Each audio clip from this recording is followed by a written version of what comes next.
Ainsi donc, Christ ayant souffert dans la chair, vous aussi, armez-vous de la même pensée.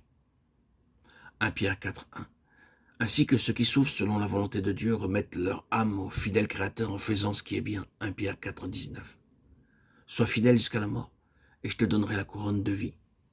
Apocalypse 2:10.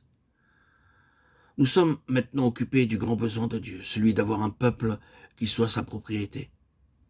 Et nous avons dit plusieurs fois que nous devons trouver dans ce peuple les traits, le caractère et la mentalité de Christ.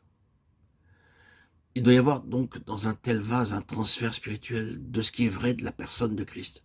Et cela par la vie. Si sa vie gouverne, il est inévitable que nous serons confrontés à bien des situations, avec comme conséquence la souffrance. L'ennemi en veut à cette vie qu'il a vaincue. Voyons ce que déclare l'apôtre Pierre à ce sujet. Ainsi donc Christ, ayant souffert dans la chair, vous aussi armez-vous de la même pensée. 1 Pierre 4:1. Ce qui nous est dit, nous concernant, c'est que nous avons à nous armer de cette pensée qui, lorsqu'elle est acceptée dans notre cœur, devient une arme redoutable contre le diable. Et la meilleure stratégie pour faire échouer ses plans. C'est pourquoi la pensée de souffrir pour son nom doit être choisie délibérément par ceux qui désirent et veulent servir leur maître de tout leur cœur. S'armer de la pensée de souffrir pour lui est toujours la conséquence d'un don entier et intégral de notre vie à Christ. Cette pensée ne peut et ne sera jamais acceptée par un cœur partagé. La souffrance dans l'épreuve vient à nous à travers notre obéissance. Sans l'épreuve de la souffrance, nous ne posséderons que très peu d'or spirituel en nous-mêmes et nous ne serons que d'une utilité relative pour lui. Nous ne devons pas la rechercher car elle vient à nous tout naturellement quand nous marchons fidèlement dans le plan de Dieu et quand notre vie est vécue en relation avec le trône. Elle est inévitable. Il y a des souffrances dans notre vie que Dieu ne désire pas parce qu'elles sont les conséquences de notre folie et elles n'apportent pas de gloire à notre Seigneur. Paul, qui avait tant souffert, ne faisait aucun cas de sa vie pourvu qu'il accomplisse avec joie sa course, a anéanti le plan du diable par sa foi et sa détermination à marcher en dépit de tout. Qu'en fut-il de Job? Y avait-il un intérêt personnel dans son service pour Dieu?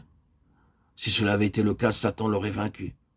Ainsi, Satan ne pourra pas vaincre un croyant et un peuple tout entier pour Dieu et décidé à vivre pour lui et non pour eux-mêmes. L'un des buts de la souffrance dans l'épreuve est d'apporter des valeurs de Christ au peuple de Dieu. Ce n'est donc pas pour nous que nous sommes appelés à subir toutes ces épreuves, mais pour son corps. Colossiens 1, 24. Pour les élus. C'est pourquoi je supporte tout à cause des élus, afin qu'eux aussi obtiennent le salut qui est en Jésus-Christ avec la gloire éternelle. 2 Timothée 2,10.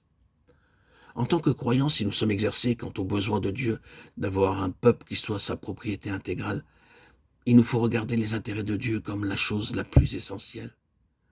Il ne doit y avoir en nous aucun intérêt personnel, ni souci pour soi-même. Il est de la plus haute importance que nous puissions lui dire jour après jour, Seigneur, tu peux voir au fond de moi-même que je ne fais aucun cas de ma vie. Ce qui est pour moi le plus précieux, c'est de satisfaire ton cœur.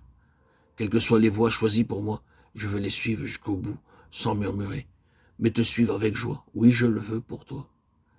Ainsi, un peuple qui soit sa propriété est animé de l'Esprit de Christ.